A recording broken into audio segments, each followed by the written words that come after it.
It's just too important, you know? It's too friggin' important. And what does it take? What am I here? Maximum 2 hours? This has an effect. I'm talking to you now. I talk to a bunch of people live. Then roughly, typically between 7 and 8 million people watch each of your videos, right? So then that has an exponential effect.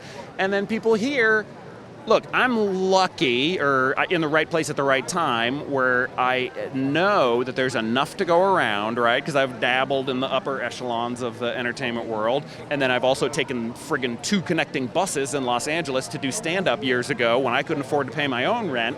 So I know that there's enough to go around, and anybody with eyes and ears knows that. I mean, walk from here to like Marleybone, right? How long is that gonna take? 11 minutes? And then the wealth that you see is unfathomable. So my message to these like captains of industry is like, take care of your human resources, us, and be rich forever. Or don't take care of us, get top heavy, collapse, and go extinct. Just be the least bit greedy. I keep thinking of toddlers who just want to eat candy all the time. They can't help themselves. That's the AMPTP. That's the board of directors on a company that gets given a railway by the government. You know what I mean? Like, they're so friggin' greedy. I'm not saying don't be greedy. I'll eat 2 tiramisus in a row, but you can't do that every day.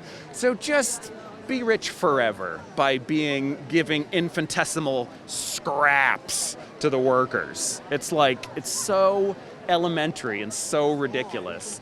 And I wouldn't be here if I thought there wasn't enough to go around, but there is. This week we've seen doctors out on strike, we've seen rail workers out on strike. Yes. I mean, what do you think that's saying about the sentiment of, how do you think workers are feeling in the country? It's just kind of, here's the thing, they have the horrible strike laws here and anti-labor laws here, and they don't teach labor history in schools and stuff. But you do even the most cursory research, and you find out about the success of various movements, and it's insane. And you do a little homework and you just get so optimistic. It doesn't mean that the people that we are fighting against aren't monstrous. They are, but there's such a playbook that works to fight them. So I go to learn. I go to an RMT rally to learn. I mean, I love listening to Eddie Dempsey. Like I was saying earlier, I'm an actor, a comedian, a writer. I talk and I try to elicit response from people for a living. But you go up after Eddie Dempsey or before Mick Lynch or somebody and you're like, oh God, because they're so good at it.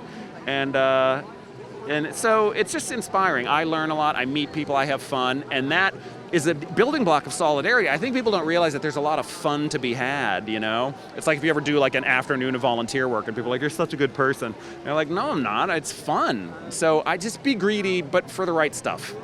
Are you disappointed to see not more Labour MPs out on the picket? Yes, absolutely. But that's the trend right now, is to just be so cautious and let the Tories kind of build their own scaffolding for the hanging. But come on, man, let's have a message with substantive things. Say what you want, say what you believe, and go out and get it. You know what I mean? I'm not discouraged because of the exponentially growing trade union movement here, because strikes work.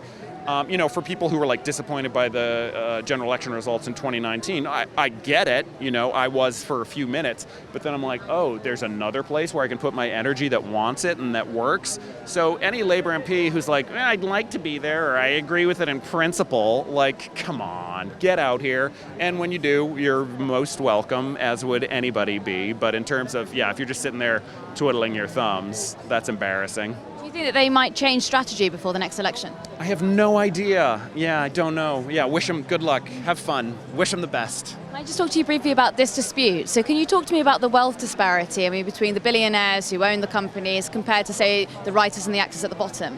Yeah, so that's fundamentally wrong, and it can't last forever, right? So would you rather have a bunch of ravenous, starving people come into your house and eat you, or would you rather give them, 4 pennies now? You know what I mean?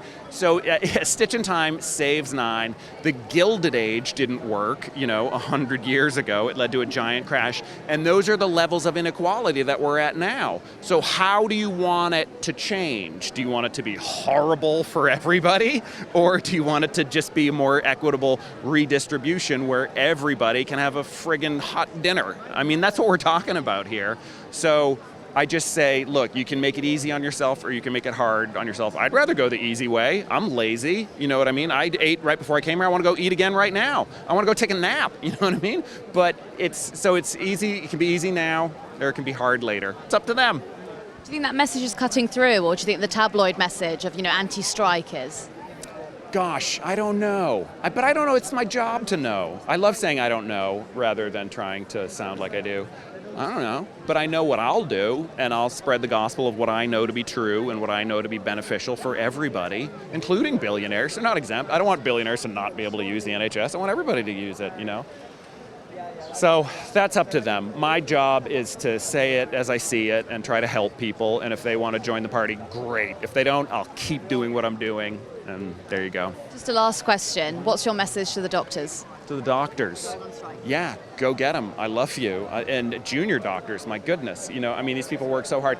And another thing that I would say to anybody given the junior doctor stuff, it's not just about pay, it's about safe staffing levels and things like that. It's about getting breaks so they don't fall asleep while they're working on your friggin' pancreas. So when a junior doctor is on strike, you gotta listen for your own good, So that's my message to them. So go get them, junior doctors. I'm behind you all the way and always will be.